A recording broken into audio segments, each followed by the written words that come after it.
If protecting your peace costs you the relationship, it was already too expensive. Absolutely nothing should require you to lose yourself in order to keep it. Hi, welcome to Real Life Reflections with Ishy, where I share real experiences, real growth, and real faith. Today we're talking about non negotiables, about protecting your peace and why your peace is too valuable to be up for trade. Many of us were taught, whether directly or indirectly, that preserving relationships should come at any cost. So we learned to tolerate things that we should have addressed. Things like repeated disrespect, crossed boundaries, emotional instability, inconsistency, anxiety, confusion, and emotional exhaustion. And many times while we're doing this, while we're tolerating these things, we call it love, we call it patience, we call it loyalty. But not everything that keeps you connected is healthy. There is a huge difference between loyalty and self abandonment.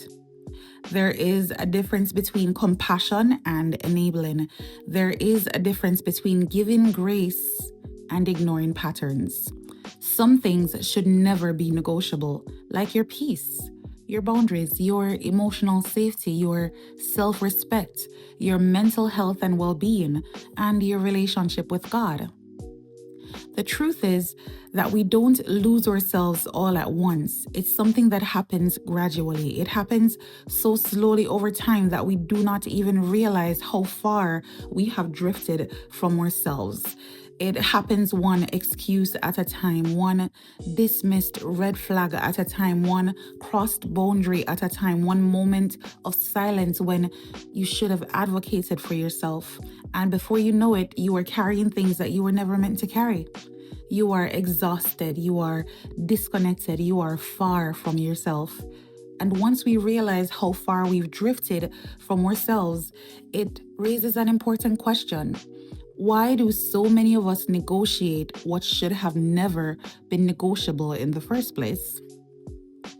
Sometimes it's fear of rejection, fear of being alone, the fear of starting over, fear of disappointing the ones that we love, fear of conflict, fear that this is the best that it will ever get. And that scarcity mindset can be so crippling if we're being completely honest. And then sometimes it's history. We become attached to what's familiar, even though it hurts. Sometimes it is hope. We hold on to the potential so tightly that we become oblivious to unhealthy patterns.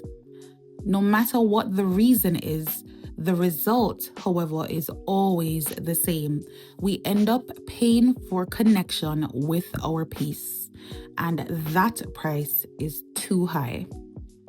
2 Timothy 1 verse 7 says, "For God hath not given us a spirit of fear, but a spirit of power and a spirit of love and of a sound mind." And that tells us that a sound mind matters to God. Protecting yourself from what disrupts your soundness is not selfish, it is wisdom. If something constantly steals your peace or disrupts your nervous system or drains your spirit, it deserves to be examined.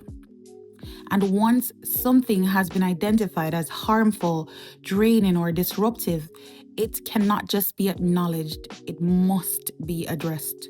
And one of the healthiest ways that we address what disturbs our peace is through boundaries. Some people think that boundaries are harsh, but boundaries are not punishment, they're actually clarity. They teach people how to engage with us. They reveal who respects us and who benefited from our lack of limits. The right people may not always like your boundaries at first, but they will learn to honor them because one of the greatest expressions of love is consideration. Some people resist boundaries because boundaries challenge the version of you that they have become used to. Others resist boundaries because they confuse access with entitlement. And some resist boundaries because your growth requires them to grow too.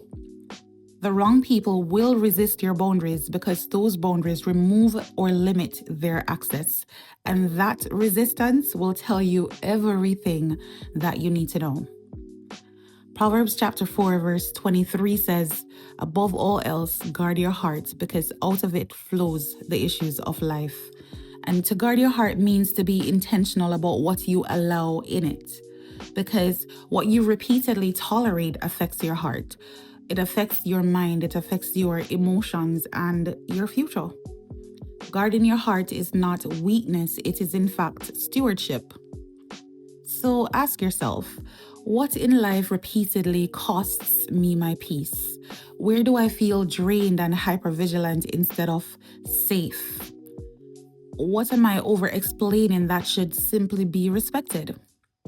What am I tolerating because I fear letting go? What would honoring my peace look like in this chapter of my life? Sometimes honoring your peace means speaking up. It means stepping back. It means letting go. Sometimes it means choosing yourself without guilt. You don't have to suffer for love. Healthy love does not require you to suffer first. You do not have to prove your worth by overgiving. You do not have to stay where you are shrinking. Peace is not something to visit occasionally. Peace is something that you build your life around. Protecting your peace is not selfish. It is wisdom. It is maturity. It is self-respect. Protecting your peace is alignment. And anything that costs you your peace is too expensive. So I encourage you, choose peace. Choose truth. Choose what honors the life that God has entrusted you with. Thank you so much for joining me today. I hope that this blesses you as much as it has blessed me. If this spoke to you, share it with someone you love. I'll see you in the next reflection.